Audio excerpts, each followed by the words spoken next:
que todo lo que guardamos dentro es valioso. Es valioso, seas o no seas artista. Ese inconsciente busca algo. No es simplemente porque yo lo sentí y lo plasmé y ya está. Como especie podemos dialogar con el organismo, no solo tocarnos como moléculas y rebotar entre nosotros hasta que se apague el ciclo vital. Este trauma puede ser algo beneficioso, es decir, a través de este trauma puedes hacer una cultura. Ok, empezamos con el primer podcast, ¿no? El primer episodio del podcast, ¿no? Y nosotros estamos emocionados porque es un proyecto que estamos iniciando con el fin de promover las humanidades y al fin también de la cultura, promover también partes que tal vez en la sociedad no se ven con mucha importancia o que tal vez dicen, no, es algo que tal vez no te rinde a nivel económico, ¿no? Pero es importante y nos representa y queremos empezar este primer número. Jan, por favor, dinos de qué trata este podcast, cómo se llama, cuéntanos. Ya, listo. Bien, este primer segmento lo estamos denominando el inconsciente como motor del proceso creativo. Y para ello tenemos la grata visita de nuestro buen amigo Teodoro Núñez Medina, que nos va a acompañar y vamos a como que resolver ciertas dudas, evocar un poco el recuerdo, sobre todo cómo se llega a consolidar una obra de arte, o en otros casos también un texto literario, y entre otras, ¿no? O sea, el proceso del inconsciente te puede llevar a muchas cosas. Así es. Adiós, Jan, gracias por la invitación. Bueno, gracias por invitar a un inconsciente a hablar de mi inconsciencia. Eso es bueno. Mira, a mí me ha tocado un punto que es bien delicado y que hay que tener muy en cuenta. Una sociedad sin cultura, una sociedad sin arte, una sociedad mala. Puedes tener una ciudad llena de dinero, llena de Ferraris, llena de edificios, pero sin arte. Esas sociedades van a condenarse inevitablemente no solo a la extinción, sino a la autodestrucción. El arte es el ancla que salva esos estilos. El arte, todas las artes, no me refiero solo a las gráficas, sino a la danza, las artes escénicas, la arte literaria. Las artes lo que te permite es encajar tu descontento a través de la vida. Muchos artistas y muchos amantes del arte encuentran a través de estas manifestaciones culturales un respiro, un puerto, un faro, en una sociedad convulsionada, violenta, olvidada. Entonces, por eso es importante las artes. Las artes son importantes por eso. Las artes dan rostro a una ciudad, a una civilización. Si queremos saber cómo vivían los etruscos, hay que mirar su arte. ¿Querías saber cómo vivían los hombres de las cavernas? Mira su arte rupestre.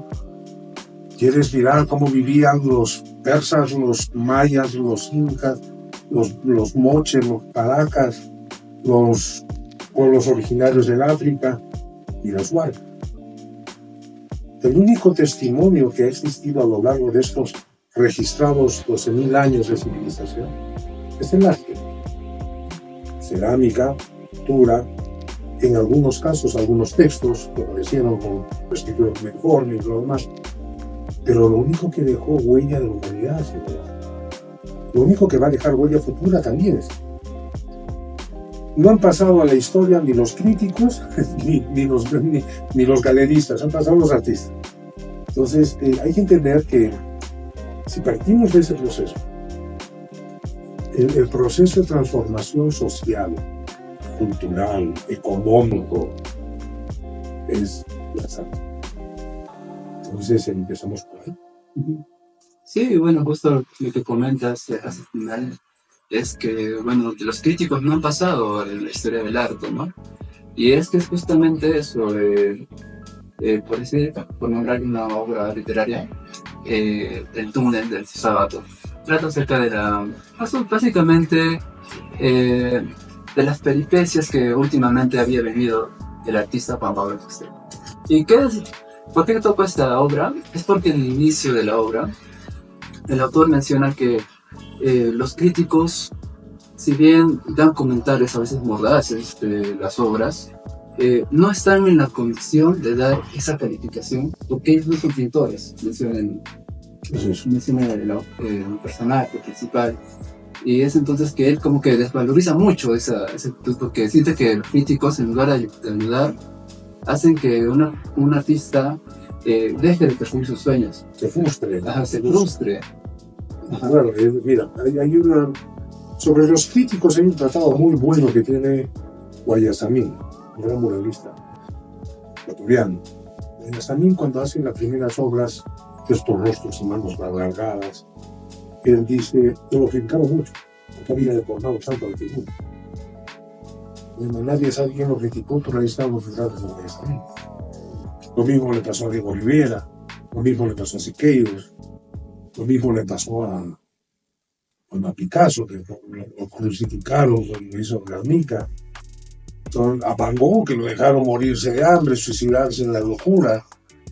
Entonces, si esto llega a algún artista, me refiero a todas las artes, no hagan caso. Crean, dedíquense a crear. Porque el único crítico que tendrán, si se puede llamar así, es la historia. La historia va a determinar si tu obra es trascendente o no. Y para hacer una obra de arte trascendente tienes que cumplir 3 requisitos. Lo primero es ser honesto contigo. Pintar, escribir, bailar, cantar, lo que tú sientas. En el momento que quieres pintar como él, bailar como él, cantar como él, desapareciste, porque dejaste de crear. El segundo requisito es la disciplina. No solo es tener talento, es tener disciplina, es abocarte a tu trabajo, tomarlo en serio, dedicar horas no solo a pintar, en mi caso, sino también a estudiar, a ver materiales nuevos, a ver concepciones nuevas, porque es tu trabajo, es tu oficio, y como tal tienes que respetarlo a ti mismo, así como te respetas. Y el tercer requisito que debe tener cualquier creador es no tener miedo. En el momento que, en mi caso, voy a poner un color acá y quiero meter un naranja y quiero lanzar un amarillo, me entra el miedo, estoy destruyendo una posible talento. Porque el arte es la entrega más pura que tiene este juego. Ten en cuenta que se dice mucho, ¿no? Hay que buscar al niño interior, al niño que uno siempre tuvo, al niño creativo, al niño soñador, al niño libre. Siempre hablamos del niño, el niño que vamos a ver. Pero cuando aparece lo queremos callar. Un artista no puede hacer eso. No puede ni debe darse eso. Y justamente, Sigmund Freud apunta a un concepto, ¿no? En esto del inconsciente, que es la represión. La represión es básicamente un mecanismo de defensa que tiene la persona para bloquear esas ideas negativas que tienen por el momento, pero las ideas están ahí. O sea, no desaparecen. Sí, hay una cosa que has tratado, es importante, el negativismo, en el subconsciente. Una obra de arte no necesitan hacer de algo bello, pueden hacer algo muy trágico. Concierto de Aranjuez.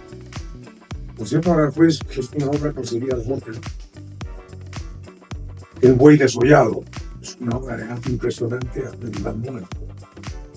Los fusilamientos de Goya es una obra de arte relacionada a la muerte. Entonces nunca creamos, nunca pensemos que para crear algo necesitamos algo bello, necesitamos algo más. Es más, la muerte es bellísima. Si la vemos en la representación que va desde el tarot hasta la representación egipcia en su mitología, la representación moche en su mitología o azteca en su mitología, la muerte es bella. O para nosotros como occidentales puede ser así. Pero genera un concepto para crear algo bello. Entonces, miren, no hay que tenerle miedo. No hay que tenerle miedo al proceso creativo ni esperar tampoco la inspiración de la nada, ¿no? Ay, estoy sentado, ya llegó la Virgen y me inspira. No es así. Entonces, hay que hay que entenderlo, ¿no? Entonces, Sábado debe haberlo analizado muy bien en eso. Por ese lado, mira, justamente que menciona que, o sea, de lo trágico se puede sacar lo bello. Freud apunta básicamente que eso sería como que un proceso de sublimación. ¿Y en qué consiste el proceso de sublimación? Es que en la sublimación es una especie de canalización entre un recuerdo horrible, un trauma pasado, pero que este trauma puede ser algo beneficioso. Es decir, a través de este trauma puedes hacer una pintura, puedes escribir un libro, puedes hacer cualquier cosa solamente con esa materia prima. Claro, y te cuenta que te sientes todo aquello que no lo puedes sacar. Exacto. Antes de Freud y de Jung lo llamaban inspiración.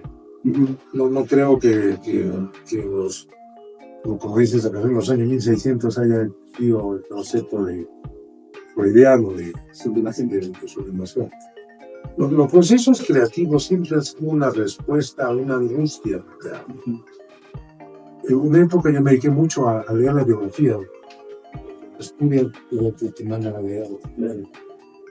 Aparte que el 80% terminan siendo suicidas. Es cierto.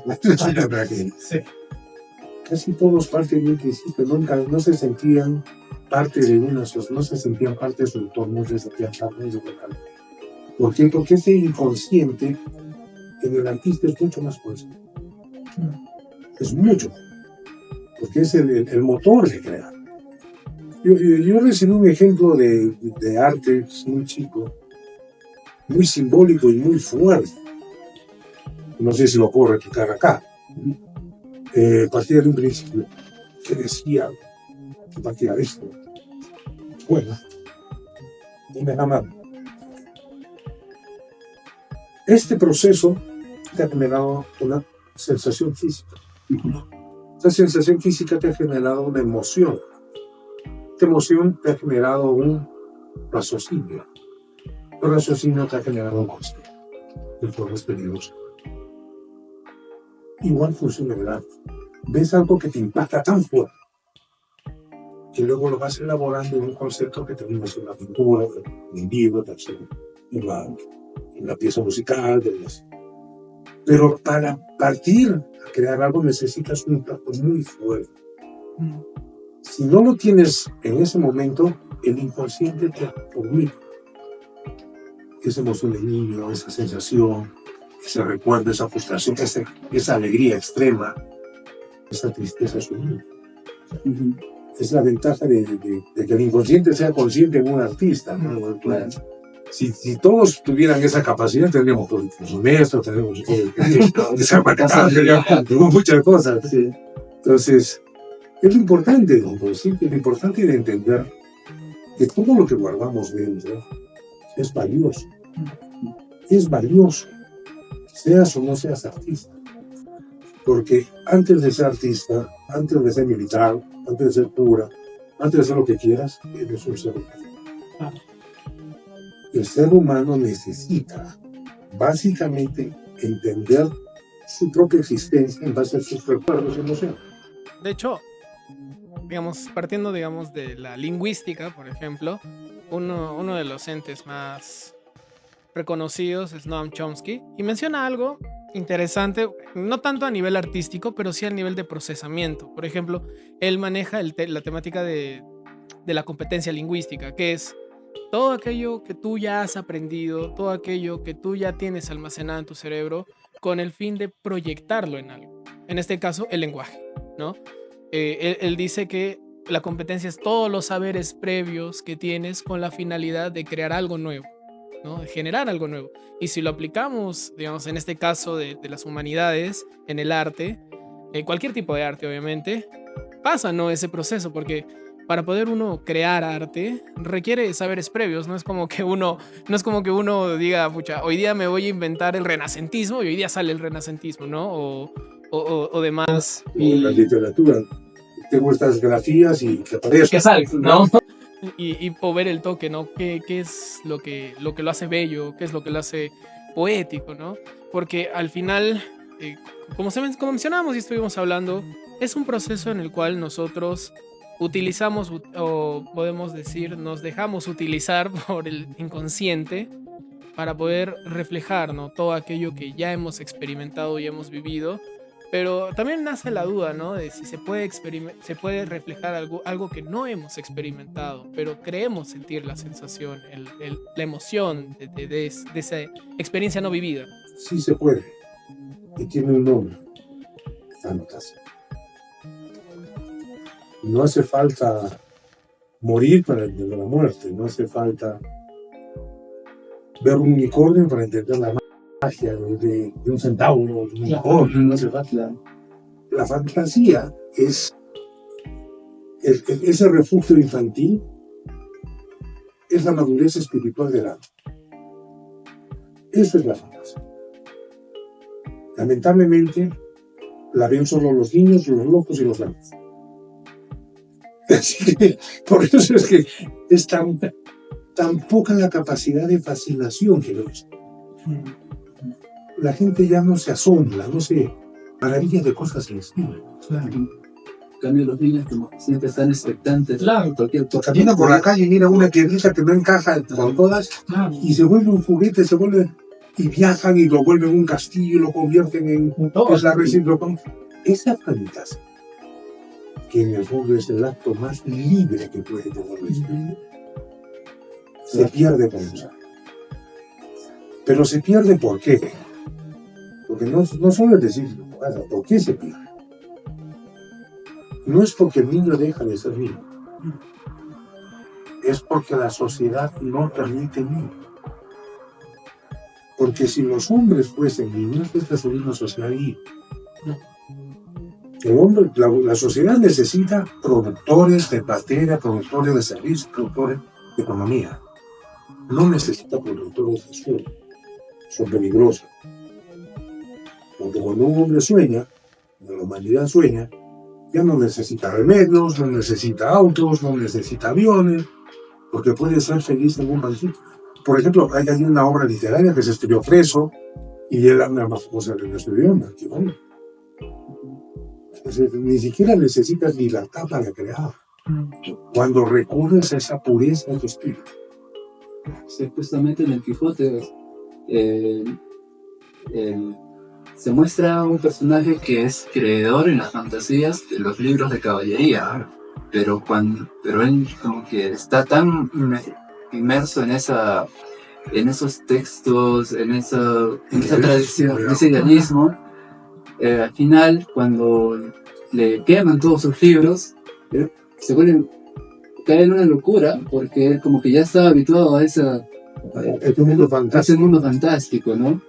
Y, o sea, como que no le permite enseñar. Básicamente es eso, no se permite enseñar en esta sociedad. Es que es peligroso. Ten en cuenta, después de la primera globalización que tuvo la contemporánea, que es la conquista, lo que divide el mundo en dos pedazos, y la primera globalización económica, política, militar, porque se dieron el lujo de poder decir: en mi imperio, en mi reino no se oculta el sol. Luego viene la revolución industrial, donde la gente se empieza a convertir en materia, en producto. Entonces, y luego todas las revoluciones que estamos teniendo hasta ahora, que viene ahora esta revolución de la inteligencia artificial, siempre es una negación al ser humano, siempre. Los bastiones originales, estábamos hablando antes de la época de Cristo, fueron las religiones. Porque la religión te permitía cierta fantasía. Ten en cuenta que era politeísta. Entonces, mi Dios de la guerra le pedía a tu Dios de la agricultura, que a través tuyo, entonces, era mucho más, habían dioses y diosas. Era mucho más democrático de lo que el mismo niño podía soñar. Tenías diosas, tenías sacerdotisas, tenías sacerdotes. Entonces, pero había una mitología fantástica que ya no hay. Entonces, el último bastión que existió para cierta libertad de interpretación fue el politeísmo. El monoteísmo no te ha dejado libertad. Algo mucho es la discusión si son tres o son uno, ¿no? Si eres musulmán, si eres judío o eres cristiano, depende de ese asunto. Pero esa búsqueda de libertad ya se ha perdido. Se ha perdido porque el concepto occidental ahora queremos lo necesario más que lo importante. Nos hemos vuelto mediáticos, no futuristas. Se podría decir que nos hemos vuelto más utilitaristas. O sea, como que... No, o sea, te das cuenta en la arquitectura. Y como en Barcelona hasta ahora se está haciendo no se acaba de construir la catedral que diseñó Gaudí. Y Gaudí ya murió. Pero él la proyectó para el futuro. Antes una obra de arte te podías demorar 10 años en pintarlo, no había problema. Porque el concepto del tiempo en la creación no era eso. El mediatismo que ahora vivimos es lo que te lleva muy tengo que hacer eso. Entonces, ahí sufren y ahí sufren los amantes de las artes. Porque hay dos tipos de amantes de artes, ¿eh? El que ama realmente al arte del artista y el que ama el producto.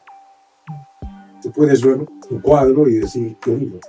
Y hay otros que quieren saber qué pasó en ese cuadro, qué sintió el pintor, qué atravesó. A lo mejor estaba con el brazo roto, a lo mejor no había caído, a lo mejor estaba con un ataque de gota, yo qué sé. ¿Qué hay detrás? ¿Por qué esa paleta de colores? Hay una resultando con una teoría anécdota. Un amigo que me la ha buscado para el asesor en su tesis sobre la paleta cromática que usó mi padre en sus murales, ¿no? ¿Por qué usó el amarillo de cadmio, el amarillo de cromo, el blanco de titanio, el blanco de zinc, el verde hockey? ¿Por qué usó esos colores modos? La respuesta es bien simple. En esa época no había tantos colores como ahora. Y me dice, pero ¿por qué es así? Hasta la paleta cromática de un pintor se ve afectada por la economía del pintor, la disponibilidad del mercado y muchas cosas. Entonces, cuando uno vea un cuadro, debe entender eso. ¿Qué hay detrás de eso? De ese trazo, de esa línea. Yo tengo muy presente, hay una conferencia que da John Miró. Lo que John Miró ¿cómo se dice ahora? Lo banean, creo que es el término cuando te... Sí, cuando te ponen de lado, sí. Bueno, a John Miró le dice, hasta un niño puede pintar igual. Porque el cuadro es muy simple. Claro. Y yo le dice, tráigame al niño que pinte igual.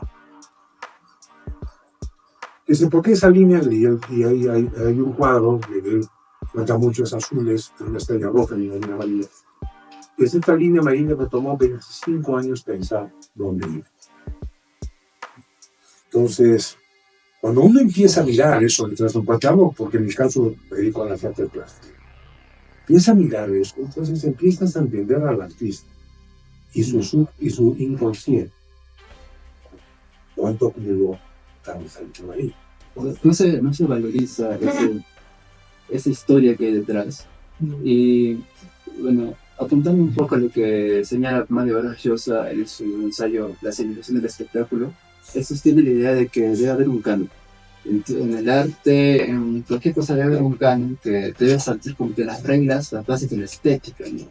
Entonces, para Mario Vargas Llosa, por ejemplo, hacer un trazo y que tenga una historia y todo, si no cumple un canon de belleza, entonces no sería arte. Claro, pero ten en cuenta lo que dice Picasso. Picasso dice, hay que romper todas las reglas para poder pintar. Ajá. Entonces, es que son disciplinas distintas. Ambas son arte, pero son disciplinas distintas. Y aún así, tienes que romperlas. Pero para romper las reglas tienes que conocerlas. No es romper por romper. O sea, no es que ya hoy día quiero ser abstracto y ya aguantar, no. Exacto. O sea, tienes que conocer las normas para romper. Igual en literatura, si quiero, antes se hacía por cuarteta. Claro. Alguien lo rompió porque conoció cómo se hacía. Hasta en la gastronomía, no vamos a la gastronomía, ¿no? Comíamos también hasta que apareció Gastón y arruinó todo, pero tuvo que romper algo para conocerlo. O sea, no podemos transformar nada de la realidad si no conocemos y entendemos eso.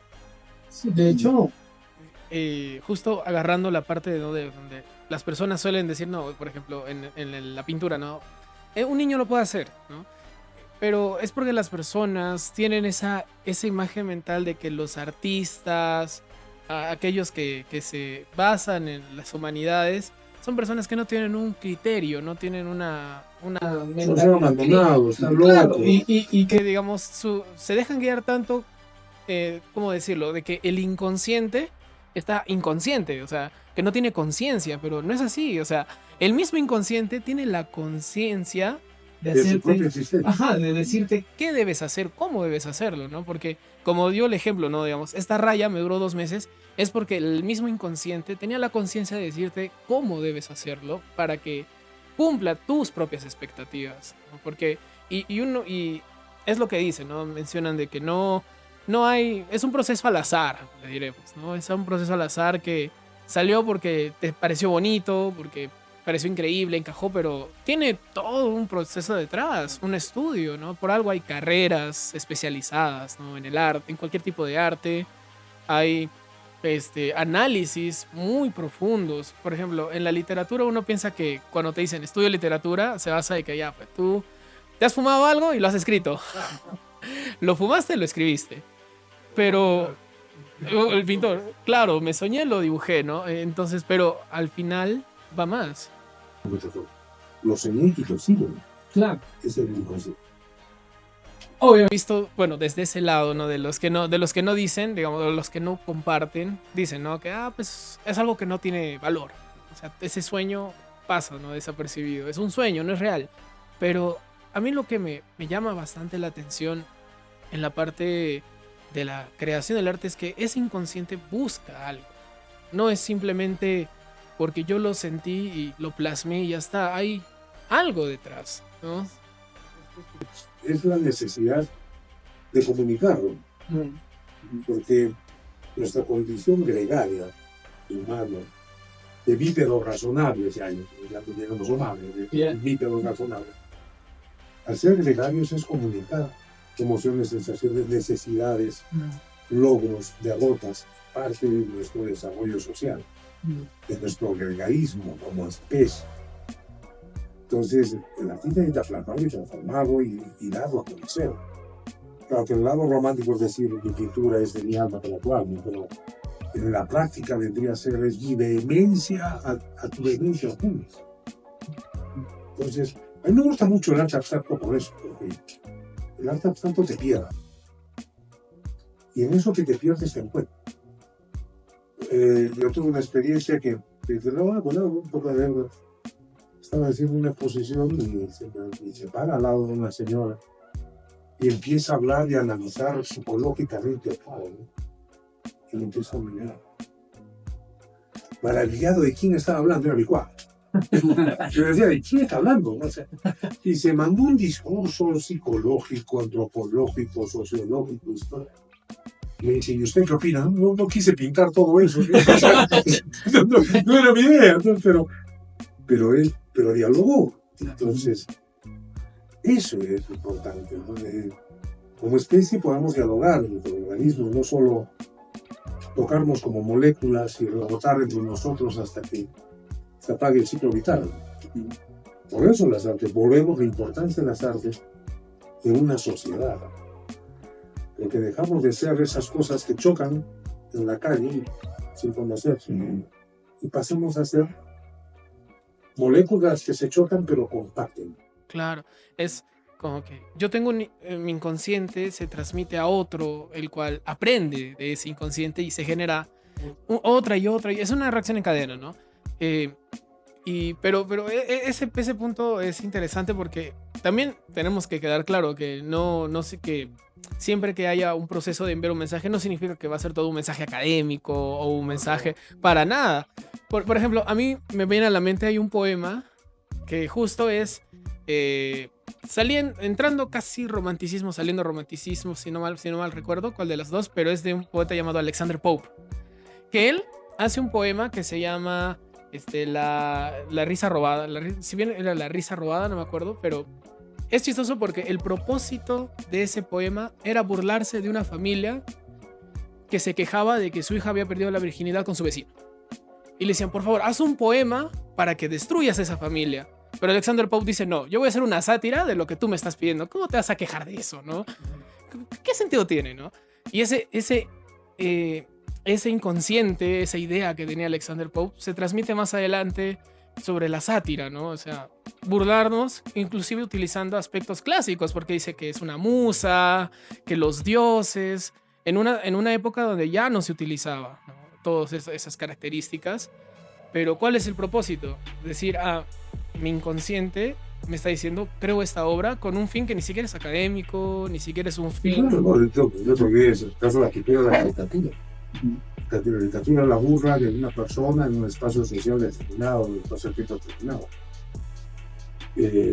Ahí viene el tema de la política en el arte, no sé hasta qué punto el arte puede ser político.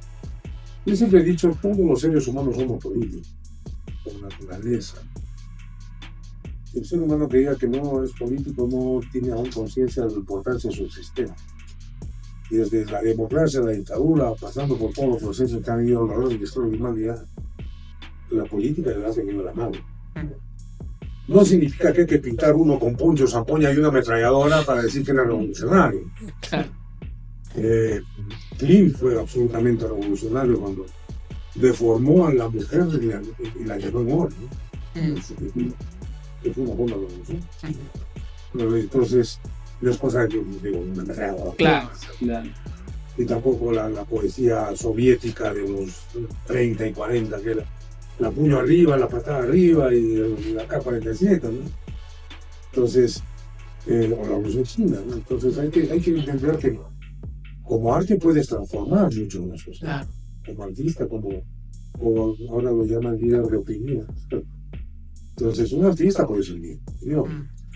Lo hemos vivido en los 60 y 70 con el movimiento hippie y el rock. John Lennon se convirtió en un eje transformador utópico de un mundo mejor. Bad Bunny se ha convertido en un referente utópico de un mundo peor. Se todos a eso, ¿no? Entonces, pero las artes pueden transformarlo. Claro. En la época de las dictaduras argentinas y uruguayas, cuando aparece la música trova y la música protesta, tanto también transforma la sociedad. La pintura, por ejemplo, de Mark Rothko, cuando hace el concepto de los tres colores estudiados y hace la sinagoga, por lo que yo no pido una sinagoga en Nueva York, que es un gran mural de Rothko, él hace una protesta absoluta a la creación. Entonces,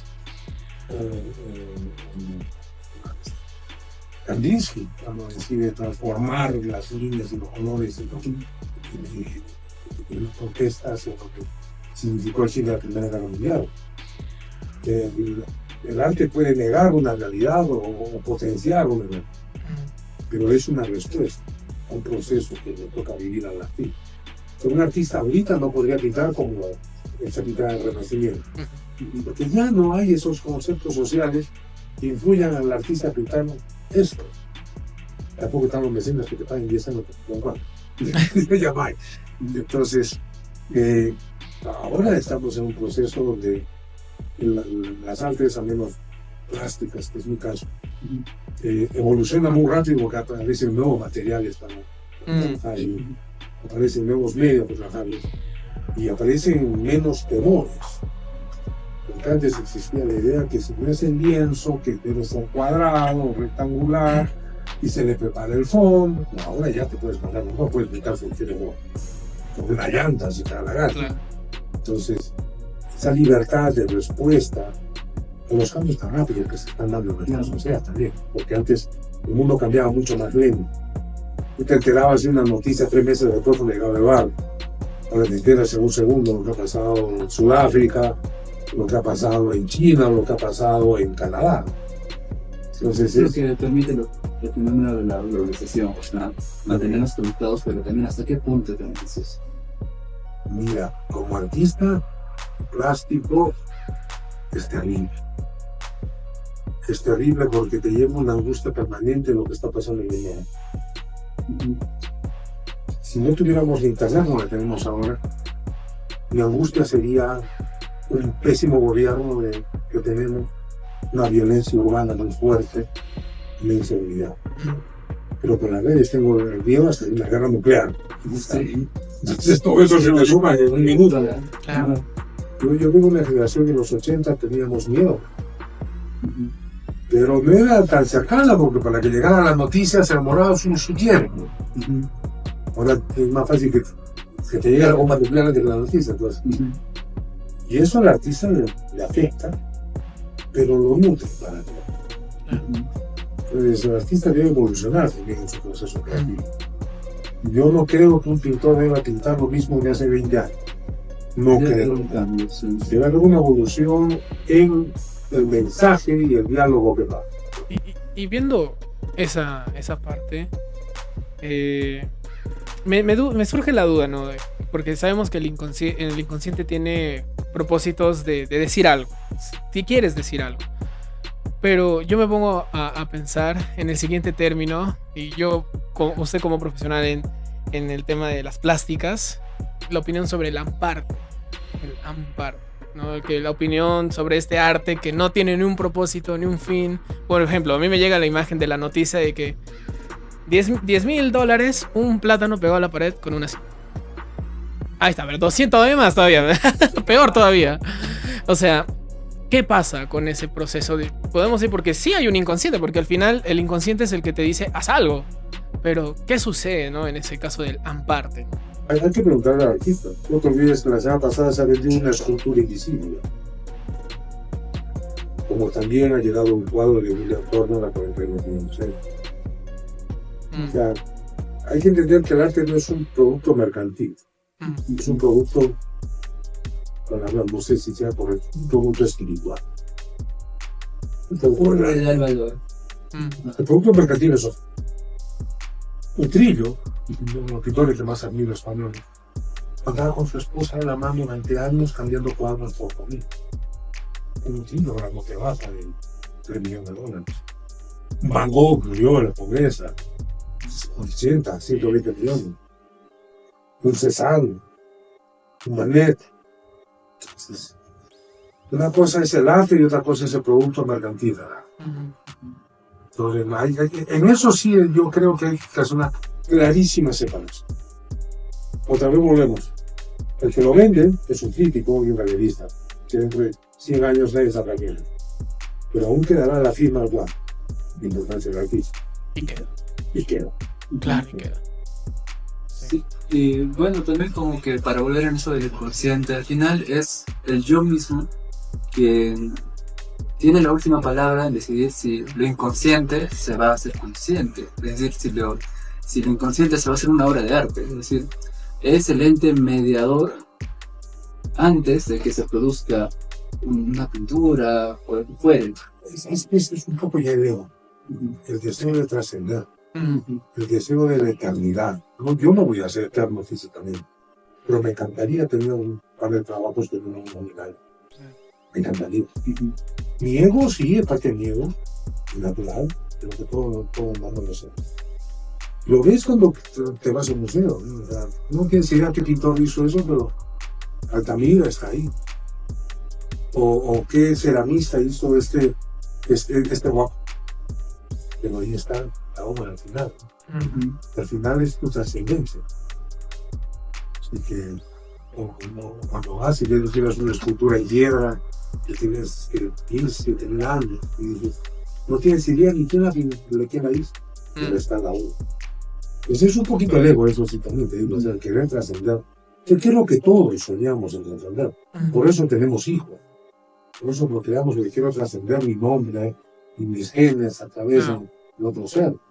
No tiene nada que ver con el arte, es un deseo, creo, inherente a cada especie de preservarse como él. Claro, no es que el ego sea necesariamente malo, a veces simplemente es natural.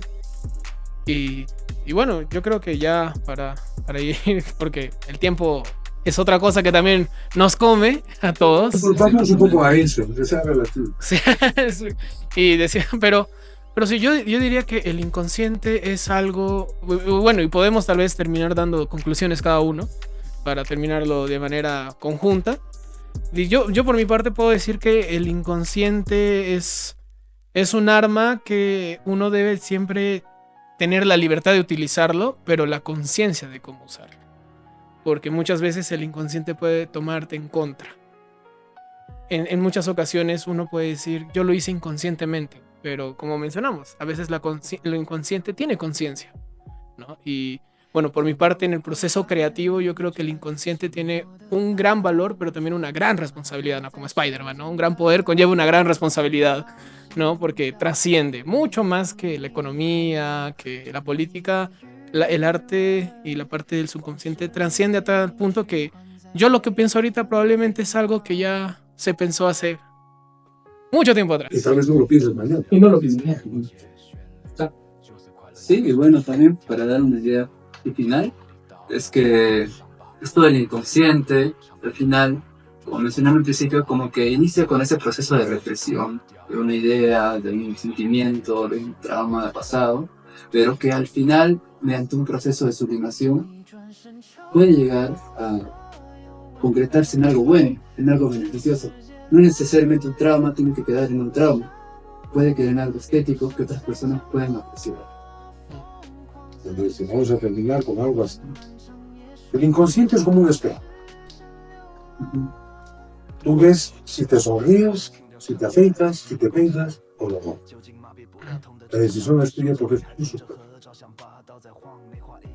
El dolor puede volverte un hombre bueno o abandonado. Puede volverte creativo o destructivo. Su inconsciente es absolutamente necesario para que tengas conciencia. Así es. Pero, bueno, gracias, Toto. No, gracias. Manuel, y gracias. Y también... Y lo felicito por este proyecto, manténgalo. Sí. Bueno, también para dar las gracias a lo que sería al Museo Coworking por habernos dado la disponibilidad de este espacio.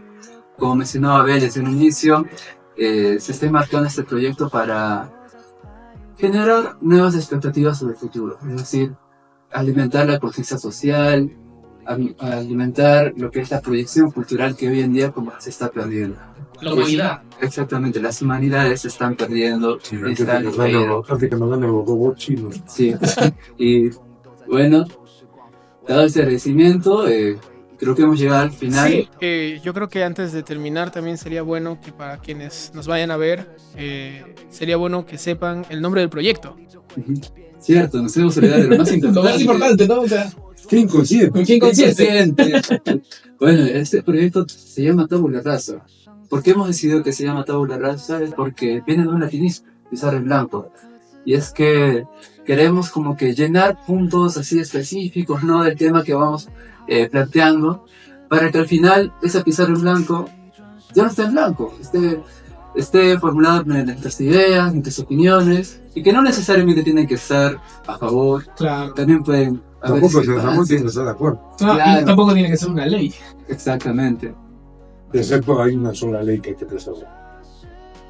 Pues, Trabajen en sí mismo, en su arte, en su casa, en lo que sea. Pero trabajen en sí mismo. Sean ustedes.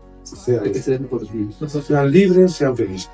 Así es. Y bueno, Bueno, eso sería todo. Muchas gracias.